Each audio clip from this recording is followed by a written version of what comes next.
오늘 하나님께서 우리에게 주신 말씀 마태복음 14장 22절부터 33절까지의 말씀입니다. 제가 대표해서 봉독하도록 하겠습니다. 마태복음 14장 22절에서 33절입니다. 예수께서 즉시 제자들을 재촉하사 자기가 무리를 보내는 동안에 배를 타고 앞서 건너편으로 가게 하시고 무리를 보내신 후에 기도하러 따로 산에 올라가시니라. 저물매 거기 혼자 계시더니 배가 이미 육지에서 술이나 떠나서 바람이 거스름으로 물결로 말미암아 고난을 당하더라. 밤 사경에 예수께서 바다 위로 걸어서 제자들에게 오시니 제자들이 그가 바다 위로 걸어오심을 보고 놀라 유령이라 하며 무서워하여 소리 지르거늘 예수께서 즉시 이르시되 안심하라 나니 두려워하지 말라. 베드로가 대답하여 이르되 주여 만일 주님이시거든 나를 명하사 물 위로 오라 하소서 하니 오라 하시니 베드로가 배에서 내려 물 위로 걸어서 예수께로 가되 바람을 보고 무서워 빠져가는지라 소리질러 이르되 주여 나를 구원하소서 하니 예수께서 즉시 손을 내밀어 그를 붙잡으시며 이르시되 믿음이 적은 자여 왜 의심하였느냐 하시고 배에 함께 오름에 바람이 그치는지라. 배에 있는 사람들이 예수께 절하며 이르되 진실로 하나님의 아들이로소이다 하더라. 아멘. 예수님은 하나님의 약속대로 이 땅에 오셨습니다. 예수님은 구약의 모든 약속을 완성하고 성취하시기 위해 오셨습니다. 그래서 여러분 신약의 첫 책인 마태복음은 예수께서 정말로 구약 모두를 완성하시고 성취하기 위해 오신 분이라고 영광스럽게 선포합니다. 그래서 여러분 마태복음 안에는 구약의 말씀을 이루려 하심이라 라는 예언 성취 후렴구가 반복해서 등장해요. 정말로 예수님이 예언대로 구약 말씀대로 오신 분이시라는 뜻이죠. 그렇게 약속대로 오신 예수께서는 하나님의 일을 하기 시작하십니다. 하나님의 일은 바로 구원의 선포이자 하나님 나라의 선포입니다. 태초에 에덴 동산에서 우리 인간 모두가 실패하여 상실했던 그 낙원, 하나님의 나라, 그 하나님의 나라를 예수께서 오셔서 회복하시는 겁니다. 욕심과 실패의 나라가 아니라, 사람의 나라가 아니라, 저주와 미움의 나라가 아니라 하나님의 나라, 사랑과 의의 나라, 샬롬의 나라를 선포하십니다. 그래서 여러분 마태복음 4장 23절은요 예수님의 사역의 출정을 이렇게 선언합니다. 읽겠습니다. 예수께서 온 갈릴리에 두루 다니사 그들의 회당에서 가르치시며 천국 복음, 하나님 나라의 복음을 전파하시며 백성 중에 모든 병과 모든 악한 것을 약한 것을 고치시니. 예수께서 무엇을 전파하셨다고요? 하나님 나라의 복음. 그래서 여러분 예수께서는 공생의 사역을 시작하시면서 하나님 나라의 도래를 선포하십니다. 그리고 또한 예수님은 공생의 사역 내내 하나님의 나라를 전파하십니다. 그리고 부활하신 후에도 예수님은 하나님의 나라만을 선언하셨어요. 그래서 여러분 사도행전 1장 3절은 이렇게 말씀합니다. 제가 읽겠습니다. 그가 고난받으신 후에 또한 그들에게 확실한 많은 증거로 친히 살아내심을 나타내사 40일 동안 그들에게 보이시며 하나님 나라의 일을 말씀하시니라. 그러니까 부활하신 후에도 예수께서 뭘 하셨다고요? 하나님 나라의 일을 말씀하셨다고요. 근데 여러분 이뿐만이 아니에요. 예수님이 승천하신 후에 그 사역을 이어받은 사도들이 있었어요. 그 사도 중에 이방인의 사도로 부름받은 바울의 사역도 성경은 이렇게 똑같이 선언합니다. 사도행전의 마지막 말씀인데요 제가 읽겠습니다. 28장 30절에서 31절입니다. 바울이 온 이태를 자기 셋집에 머물면서 자기에게 오는 사람을 다 영접하고 하나님의 나라를 전파하며 주 예수 그리스도에 관한 모든 것을 담대하게 거침없이 가르치더라. 바울이 가르친 것도 여러분 뭐였다고요? 하나님의 나라였다는 겁니다. 그러니까 예수께서 하나님의 나라를 가져오신 분이시고 하나님의 통치만을 주장하신 분이시며 하나님의 나라를 전하셨습니다. 그리고 그 사역을 이어받은 제자들과 사도들도 무엇만을 전했다고요? 하나님의 나라만을 전했습니다. 그렇다면 여러분, 예수님의 사역 전체가 하나님의 나라에 대한 선언이라면 오늘 이 사건도 하나님의 나라에 대한 말씀일 겁니다. 어떤 의미가 담겨 있는지 한번 깊이 살펴보겠습니다. 여러분, 오늘 본문의 사건에서 예수께서는 깊은 새벽 무섭게 파도치는 갈릴리 바다 위를 유유히 걸어서 제자들에게 찾아오셨어요. 여러분, 도대체 이 일이 왜 일어난 걸까요? 그리고 이 일은 하나님의 나라와 무슨 관계가 있을까요?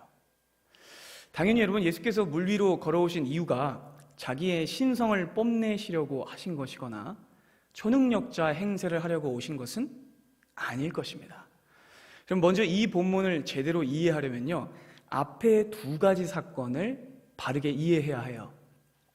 바로 오병이어 사건과 세례 요한의 처형 사건입니다. 이 두 가지 사건을 이해해야 오늘 사건도 바르게 이해할 수 있습니다.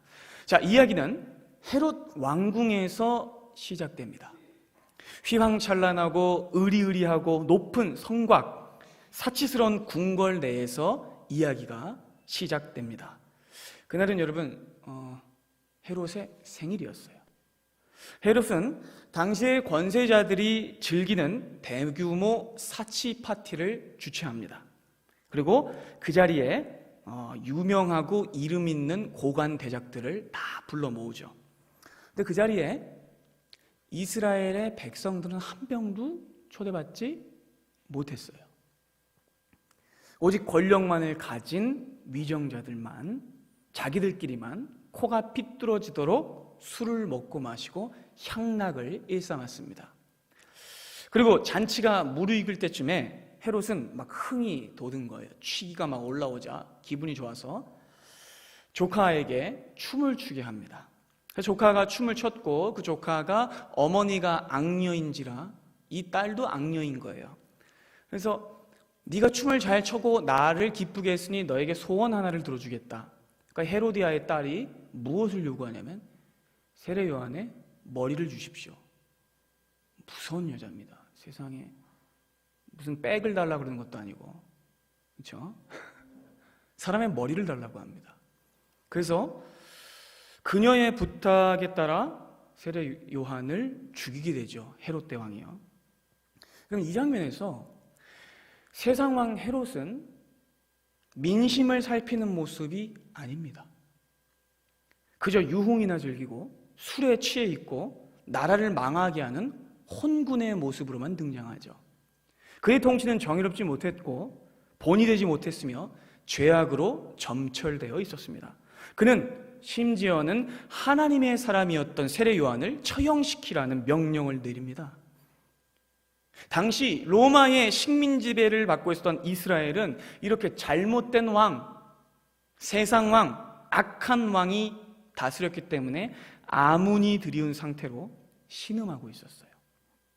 근데 여러분, 갑자기 장면이 확 바뀌어요. 세상 왕 헤롯의 왕궁에서 그 추잡스러웠던 신이 싹 지나가고 다음 씬에 여러분 누가 등장하시냐면 예수님이 등장하세요. 여러분, 성경의 의도를 아시겠죠? 자, 세례 요한이 사형됐다는 소식을 들은 예수께서는 배를 타고 떠나서 빈들에 나가십니다. 본문 13절과 14절입니다. 읽겠습니다. 예수께서 들으시고 배를 타고 떠나사 따로 빈들에 가시니 무리가 듣고 여러 고을로부터 걸어서 따라간지라. 예수께서 나오사 큰 무리를 보시고 불쌍히 여기사 그 중에 있는 병자를 고쳐 주시니라. 자, 여러분, 대조가 있죠. 세상왕 헤롯은 어디에 있어요? 궁궐에서. 뭐하고 있어요? 지만 처먹고 있어요. 그런데 예수께서는 들에 나가세요. 왜 들에 나가셨을까요? 백성들을 돌보기 위해서예요. 많은 사람들이 예수님을 따르죠. 인산인해가 돼서 여러 고을에서부터 많은 사람들이 예수님을 만나기 위해서 막 모였어요. 주님께서는 그리고 자기를 찾아온 이 무리들을 보시고 가슴 깊이 불쌍히 여기세요. 본문이 그렇게 말씀합니다. 그리고는 애끓는 마음과 긍휼의 마음으로 그 중에 있는 병자들을 고쳐주세요. 앞에 보았던 헤롯 왕의 모습과는 아주 대조적인 모습이죠. 여러분, 그렇다면 누가 진짜 왕입니까? 여러분, 목자 없는 양같이 떠돌던 이스라엘 백성들이 진짜 목자를 만난 거예요. 진정한 왕이신 예수께서는 병든 이스라엘 백성을 일일이 찾아가셔서 그들의 영혼 깊숙이 만지시고 그들의 육체를 만지시고 고쳐주시는 거예요. 여러분, 우리는 여기서 진정한 왕을 봅니다.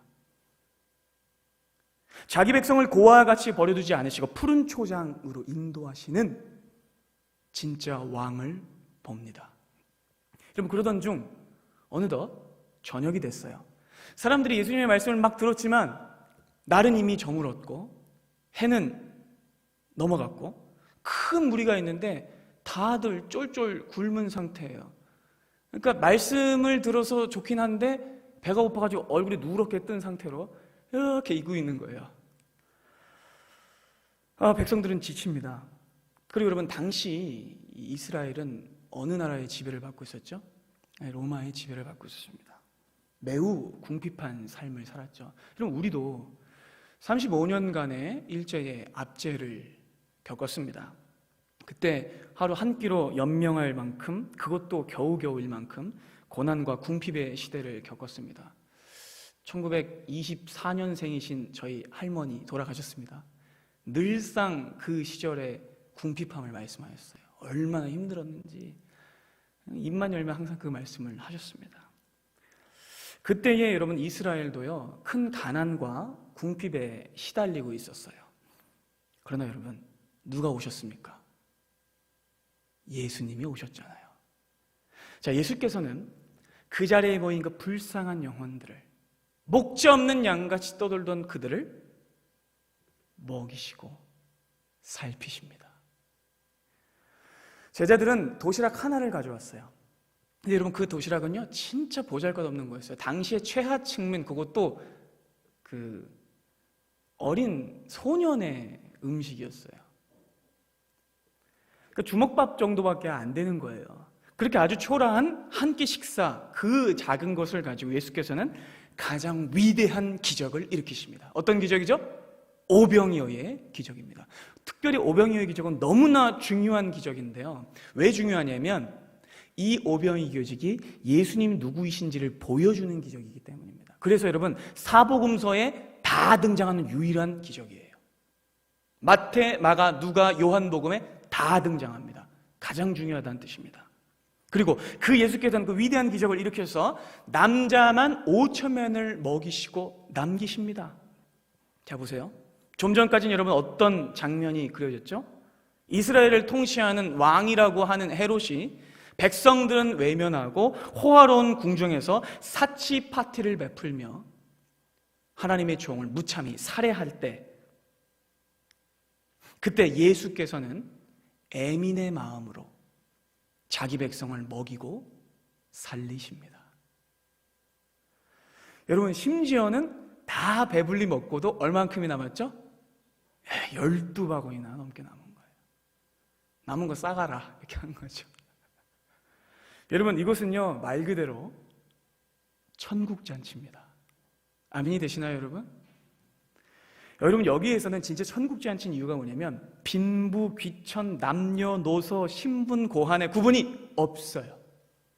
다 먹을 수 있어요. 더 먹을 수 있어요. 차별이 없어요. 이것은 모든 사람을 공평하게 먹이시는 하나님 나라의 식탁인 거예요. 하나님 나라의 잔치인 거예요. 그래서 여러분, 이 잔치는 앞서 나왔던 탐욕과 자만에 살쪄서 지들만 처먹었던 그런 차별과 우월의 궁궐 로얄 파티와는 완전히 다르죠. 차별하지 않으신 하나님의 사랑과 예수 그리스도의 참 목자 되심을 선명히 드러내는 하나님 나라의 식사였던 것이죠. 푸른 초장에서 꼴을 먹이시는 거예요. 여러분, 사람들은 정말 놀랐어요. 입이 다물어지지 않습니다. 왜냐하면 지금껏 이런 기적을 본 적이 한 번도 없거든요. 그리고 여러분 생각해 보세요. 지금 그들은 로마의 식민 지배를 받고 있습니다. 배불리 먹어본 게 얼마만일까요? 남녀가 또한 유별하죠. 어린아이는 무시하죠. 온갖 착취가 일상화되던 그때에 모든 사람이 공통되게 차별 없이 식사를 먹었다는 것은 그들의 평생에 처음 경험한 일이었습니다. 파격이었고 혁명이었죠. 사람들은 큰 감동과 기쁨에 술렁입니다. 그리고 여러분, 이 기적은요, 예수께서 누구이신지를 명확히 보여주는 사건이었습니다. 여러분, 예수님은 진실로 하나님의 아들이셨습니다. 예수님은 자기 백성을 돌보셔서 푸른 초장에서 자기 백성들을 먹이시죠. 실제로 구약의 시편 23편에 등장하는 동사와 이 오병이어 장면에서 등장하는 동사가 아주 유사해요. 자기 백성을 보시고 먹이시니라 해요. 그렇다면 여러분, 이때 배불리 먹었던 그 사람들은 누구를 떠올렸을까요? 백성들은 누군가를 떠올리게 됩니다. 바로 구약의 위대한 인도자, 누굴까요? 모세입니다. 왜냐하면 모세가 하늘로부터 만나와 메추라기를 내렸던 인도자라고 그들은 기억하고 있거든요.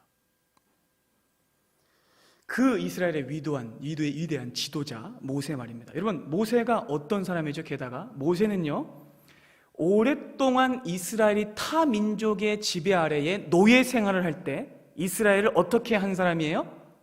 해방시켰던 사람이에요. 그런데 여러분, 지금 놀랍게도 모세 같은 분이 자기들 눈앞에 서 있는 거예요. 이분은 모든 사람들에게 떡을 주고 뿐만 아니라 엄청난 말씀의 능력을 가지고 있어요. 그러면 사람들은 자연스럽게 누구를 떠올리는 거예요? 예수님과 모세를 오버랩시키는 거예요.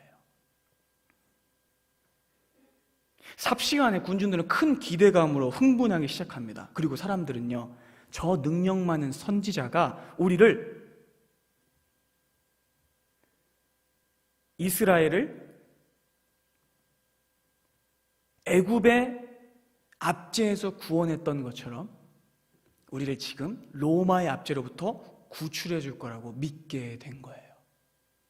자, 사람들이 소리 지릅니다. 저분이다. 저분이 바로 구약에 예언된 그리스도다. 어서 빨리 저분을 지도자로 삼자. 그래서 옛날에 모세가 그랬던 것처럼 우리 로마의 식민 지배를 탈출하고 해방하자 라고 외치기 시작했던 거죠. 자, 여러분, 요한복음 6장 14절에 의하면 사람들이 이렇게 외쳤다고 말합니다. 요한복음 6장 14절입니다.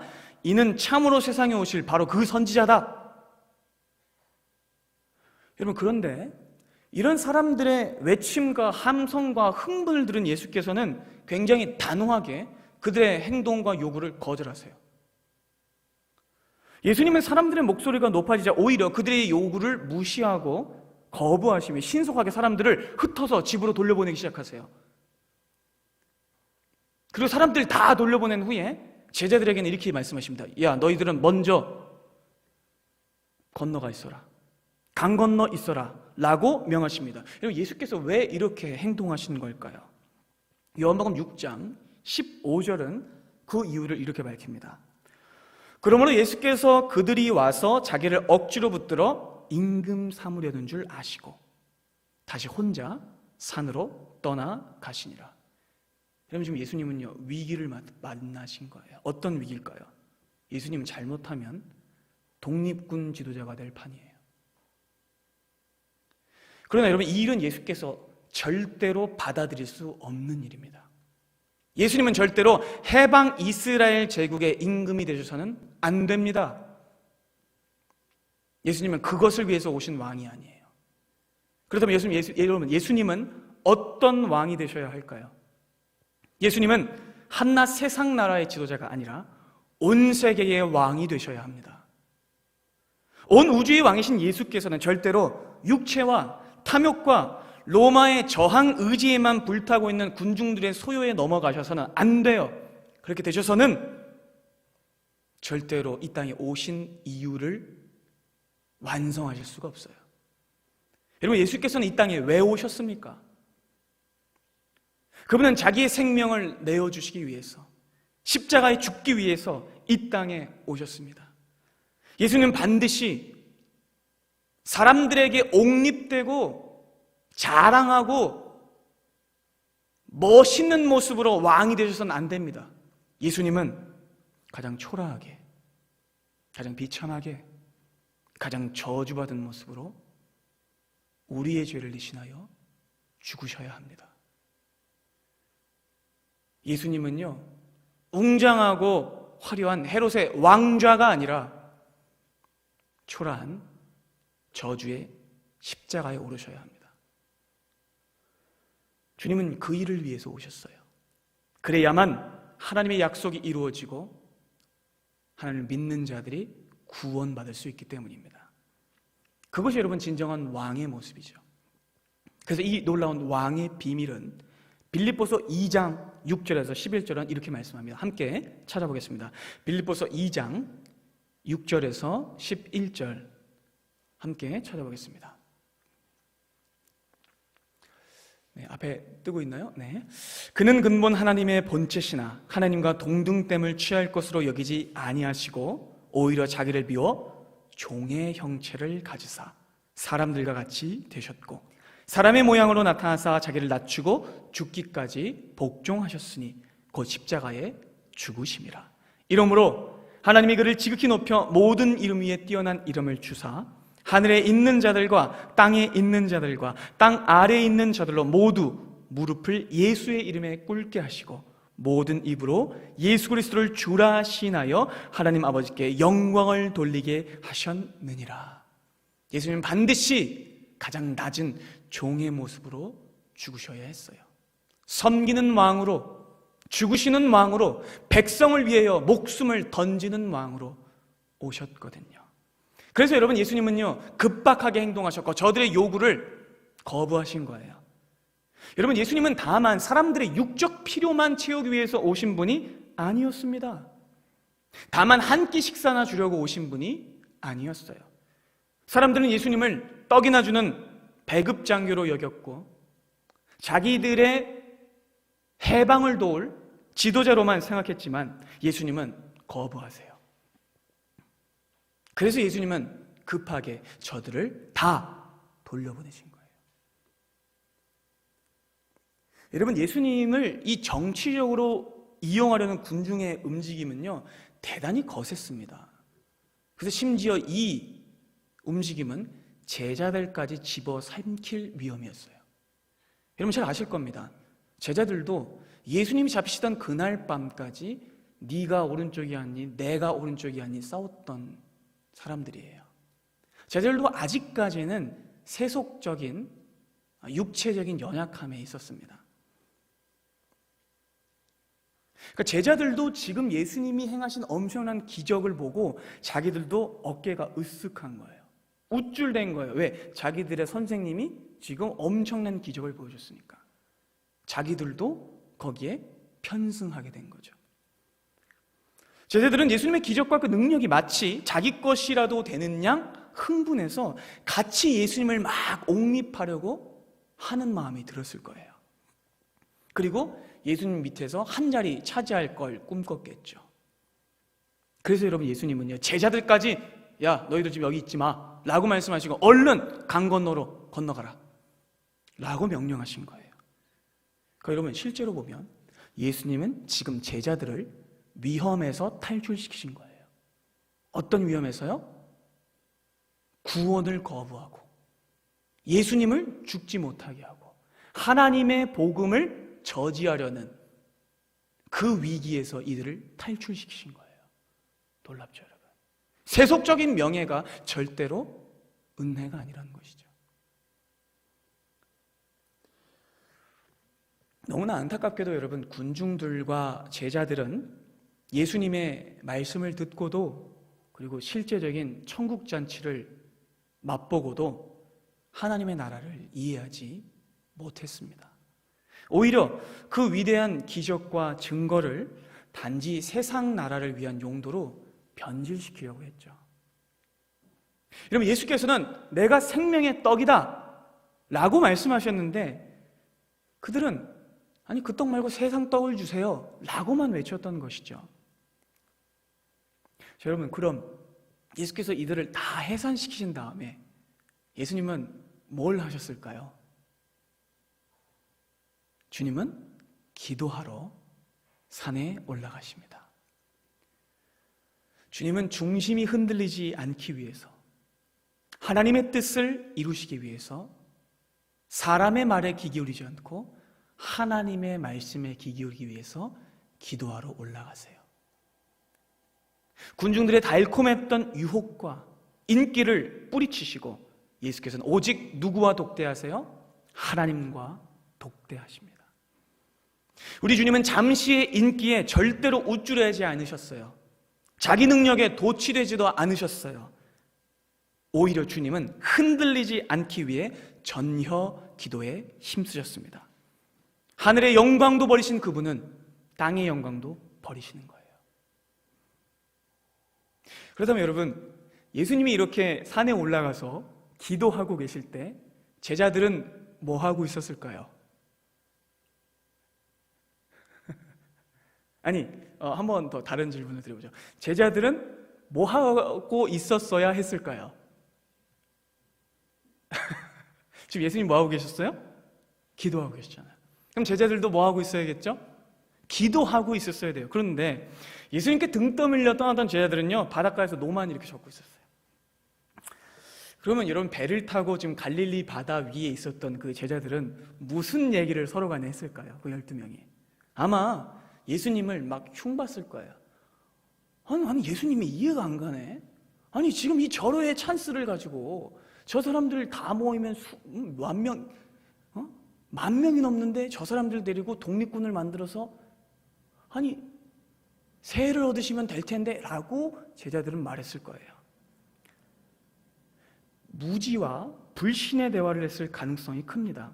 그러던 중 새벽 가장 깊은 어둠의 시간이 됩니다. 그리고 그들은 무엇을 만나죠?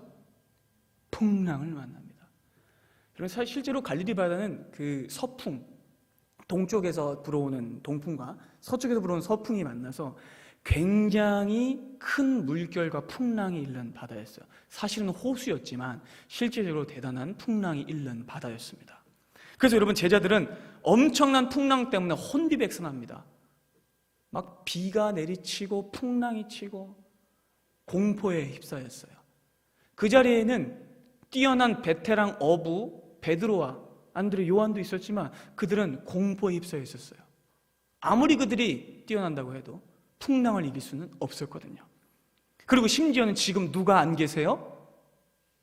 예수님이 안 계세요. 제자들은 혼비백산합니다. 어둠과 풍랑에 고통스러워서 완전히 정신이 나가고 있는 상태예요. 그때 여러분, 제자들은 기도했어야 했습니다. 근데 여러분, 본문을 보면 기도했다는 기록도 없어요. 그들은 무력했고 아무것도 할 수 없었습니다. 그런데 여러분, 바로 그때 누가 또 찾아오세요? 예수께서 찾아오십니다. 어둠을 뚫고 풍랑을 뚫고 우리 주님께서 바다 위를 걸어오세요. 인류 역사상 전무했던 일입니다. 그 일이 지금 제자들 앞에 펼쳐지고 있어요. 여러분, 무슨 뜻일까요? 저 풍랑과 창조 세계가 감히 침몰치 못하는 분이라면 저분은 누굴까요? 창조 세계를 만드신 분입니다. 1500년 전 홍해를 가르셨던 그 하나님께서, 하나님의 본체신 예수가 이제는 바다를 건너서 친히 제자들을 구하러 오시는 거예요. 놀라운 구원이 그들 눈앞에 또 펼쳐집니다. 근데 여러분, 제자들은요, 기도하지 않았기 때문에 예수님을 못 알아봐요. 어두웠기 때문에 예수님을 못 알아봐요. 그래서 심지어 예수님을 보고 뭐라고 외쳤죠? 유령이다! 이랬어요. 정말 창피하죠, 여러분. 불경입니다. 예수님 보고 유령이래요. 저 같았으면 진짜 배 오르자마자 그냥 다 꿀밤 한 대씩 먹였을 텐데. 참 믿음도 없고 정신도 없는 상태죠. 하지만 그럼에도 불구하고 주님은 연약함을 아시고 돌보시는 분이시죠. 놀라서 넘어가는 제자들에게 예수께서 이렇게 말씀하세요. 안심하라. 나니 두려워하지 말거라. 여러분, 이토록 감미롭고 안심되는 목소리를 그들이 평생에 또 들어본 적이 있을까요? 이토록 믿음직스럽고 위엄과 사랑이 넘치는 말씀을 어디서 들을 수 있을까요? 주님이 오신 겁니다.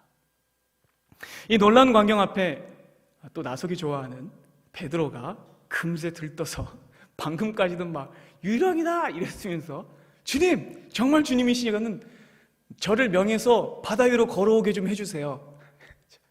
금세 또 뒤집어져서 그러는 거죠. 주님께서 쿨하게 말씀하세요. 오라, 이렇게 하세요. 자, 주님의 말씀을 듣고 베드로가 호기롭게 배에서 딱 내려가지고 물 위로 걸어갑니다. 자박자박 철뭉첨벙 걸어갑니다. 그래서 여러분, 베드로는 인류 역사상 유일하게 바다 위를 걸어본 사람이 돼요. 근데 여러분, 그것도 잠시. 믿음보다 말이 앞섰고 정작 예수님이 아니라 눈앞에 거센 바람만 바라봤던 그는 이내 바다에 빠져서 허우적거립니다. 바닷물이 입구멍과 콧구멍으로 덮쳐요. 그는 빠져갑니다. 그때 베드로가 외칩니다. 주여, 구원하소서. 그러자 예수께서 즉시 손을 내밀어 베드로를 붙잡으시죠. 그리고 그를 물속에서 끄집어내셔서 이렇게 물으십니다. 믿음이 작은 자여, 왜 의심하였느냐? 여러분, 우리는 이 장면에서 우리 주님의 위대한 사랑과 즉각적인 구원하심을 만납니다. 주님의 구원은 지체하지 않고 즉시 일어나죠. 그래서 예수님께 구원받은 베드로는 예수님과 함께 배에 올랐고 즉시 바람은 그치고 잔잔해집니다. 이 믿을 수 없는 광경을 본 제자들은 예수님께 절을 하면서 외칩니다.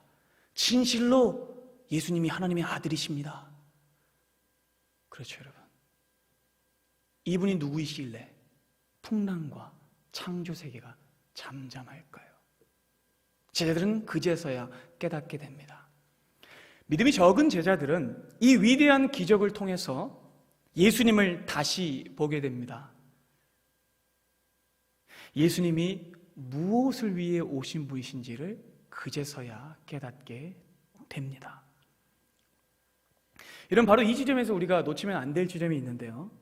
여러분, 이 기적은요, 예수께서 군중들에게 보이신 기적이 아니라 제자들에게만 보이신 기적이라는 사실입니다.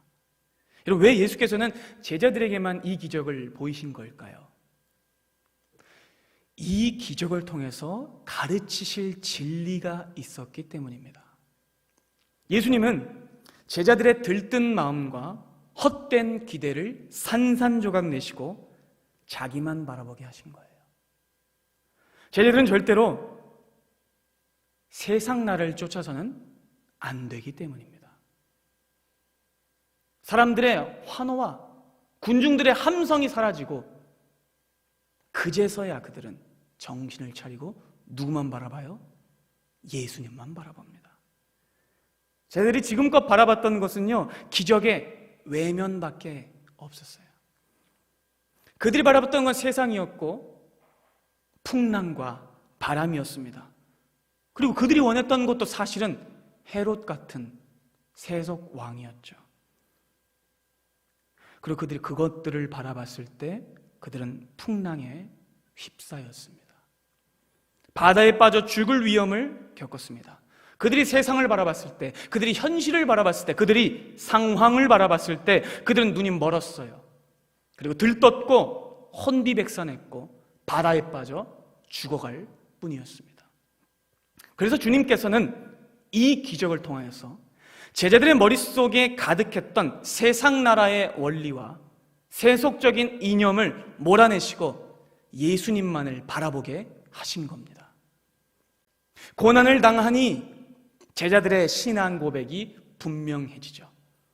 예수님은 바로 이 초자연적인 기적을 통해서 제자들이 세상이 아니라, 사람들의 환호가 아니라 자기만을 바라보게 하셨어요. 그리고 그들로 바른 고백을 이끌어내십니다. 마침내 주님께서 오심으로 말미암아 바람이 그치고 배는 무사히 육지에 당도하게 됩니다. 주님의 오심으로 바람은 물러갔고 두려움은 씻겨졌으며 불신은 사라졌습니다. 여러분, 참 놀랍게도요, 시편 107편에는 마치 이 장면을 꼭 중계하는 것 같은 시가 쓰여져 있거든요. 시편 107편입니다. 23절로 32절까지입니다. 배들을 바다에 띄우며 큰 물에서 일을 하는 자는 여호와께서 행하신 일들과 그의 기이한 일들을 깊은 바다에서 보나니, 여호와께서 명령하신즉 광풍이 일어나 바닷물결을 일으키는도다. 그들이 하늘로 솟구쳤다가 깊은 곳으로 내려가나니 그 위험 때문에 그들이 영혼이 녹는도다. 그들이 이리저리 구르며 취한 자같이 비틀거리니 그들의 모든 지각이 혼돈 속에 빠진도다. 그들이 이에 고통 때문에 여호와께 부르짖음에 그가 그들을 고통에서 인도하여 내시고 광풍을 고요하게 하사 물결도 잔잔하게 하시는도다. 그들이 평온함으로 말미암아 기뻐하는 중에 여호와께서 그들이 바라는 항구로 인도하시는도다. 여호와의 인자하심과 인생에게 행하신 기적으로 말미암아 그를 찬송할지로다. 백성의 모임에서 그를 높이며 장로들의 자리에서 그를 찬송할지로다. 여러분, 생생하시죠? 하나님께 부르짖음에 그들을 구원해 내셨다는 하나님의 놀라운 구원이 바로 이 시편 107편에 기록되어 있습니다. 하나님께서는 예수님을 보내셨고, 예수님은 이 기적을 통해서 진정 그들이 바라봐야 할 것이 무엇인지를 가르치십니다. 사랑하는 여러분, 여러분은 지금 어떤 나라를 구하고 계십니까? 어떤 나라를 쫓아가고 계십니까? 여러분이 쫓는 것은 세상의 나라입니까? 아니면 하나님의 나라입니까? 예수께서는 예수 그리스도의 십자가와 하나님의 나라가 아닌 모든 것은 경계하셨어요. 육체적인 소원과 세상 나라에 한눈 팔린 제자들을 깨우치셨죠. 여러분은 지금 어디를 보고 계십니까?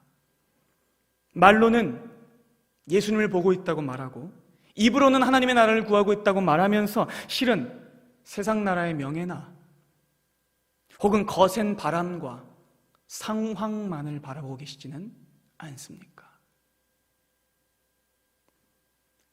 사랑하는 여러분, 세상을 바라보면 아무것도 바뀌지 않을 겁니다. 오히려 두려움과 번민과 고통과 허상에 갇히고 말 겁니다. 우리 인생 속에 만나는 풍랑은 여러분, 그래서 실은 하나님의 은혜의 도구이기도 하죠. 왜냐하면요, 우리가 풍랑을 만날 때에 비로소 우리는 하나님을 찾게 되기 때문입니다. 여러분, 우리는 코로나19라는 정체불명의 바이러스 때문에 큰 어려움을 겪고 있습니다. 온 세계가 몸살을 앓고 있고 공포와 불안에 떨고 있어요. 하지만 사랑하는 여러분, 이 풍랑이 성도에게는 은혜와 회복의 기회가 될 줄로 믿습니다. 풍랑을 만나니 여러분 어떻게 돼요? 우리가 이제껏 쫓았던 것들이 아무 의미가 없어졌어요. 돈, 명예, 군사력, 권력, 과학, 심지어는 의학까지 아무 힘이 없어졌어요. 사람의 방법과 자랑이, 세속적인 조건이 아무 힘도 없어졌습니다. 사람들은 이제서야 깨닫게 되죠. 아, 사람은 아무것도 아니구나. 풍랑 앞에 우리는 아무것도 아니구나. 그리고 여러분, 이 풍랑의 때에 성도는 오히려 하나님을 더 바라보게 됩니다. 그러니 풍랑은 은혜인 것이죠. 구원을 베푸실 수 있는 유일한 한 분, 예수 그리스도를 바라보게 하는 것, 그것이 이 풍랑의 의미인 줄로 믿습니다. 여러분, 오늘 하루도 우리는 세상의 거센 바람에 휩쓸려 쓰러질 수밖에 없는 그런 연약한 존재들이었습니다. 그럼에도 여러분, 우리 모두에게 소망이 있는 이유는 우리의 연약함과 무지 중에서도 주님께서 우리를 찾아오신다는 사실입니다. 그리고 우리가 주여 구원하소서 라고 외마디 함성으로 외칠 때에 주께서는 그 손을 내미사 이 풍랑에서 우리를 건져내실 거라는 믿음, 그 믿음이 우리에게 있습니다. 사랑하는 여러분, 베드로가 어떨 때 빠졌죠? 바람을 봤을 때 빠졌습니다. 풍랑을 봤을 때 그는 빠졌습니다. 그가 주님을 바라봤다면 빠지지 않았을 것입니다. 사랑하는 여러분, 풍랑을 바라보지 마십시오. 믿음의 눈을 들어 이 풍랑 너머에 계신 하나님을 바라보십시오. 그리고 이 풍랑 위를 유유히 걸어오시는 예수님을 바라보십시오. 주님을 바라볼 때 우리의 놀랐던 마음이, 불안했던 마음이, 공포에 휩싸였던 마음이 진정한 위로와 평안을 얻게 될 것입니다. 시편 42편과 43편의 저자는 이렇게 고백합니다. 시편 42편 11절입니다. 내 영혼아, 내가 어찌하여 낙심하여 어찌하여 내 속에서 불안해하는가? 너는 하나님께 소망을 두라. 나는 그가 나타나 도우심으로 말미암아 내 하나님을 여전히 찬송하리로다. 아멘. 사랑하는 여러분, 진정 우리는 우리의 눈을 돌려야 합니다. 상황이 아니라, 그리고 나의 믿음 없음을 주 앞에 진실되게 고백해야 합니다. 주님, 저의 믿음 없음을 용서하여 주시옵소서. 주님, 저의 어리석음을 용서하여 주시옵소서. 주님, 오직 하나님만을 바라보게 하여 주시옵소서. 세상 나라를 바라보지 않고 하나님만을 바라보게 하여 주시옵소서. 그렇게 우리는 기도해야 합니다. 주여 구원하소서, 그렇게 외칠 때 주님께서는 우리에게 사랑의 음성으로 이렇게 말씀하실 겁니다. 안심하라. 나니 두려워하지 말라. 기도하겠습니다.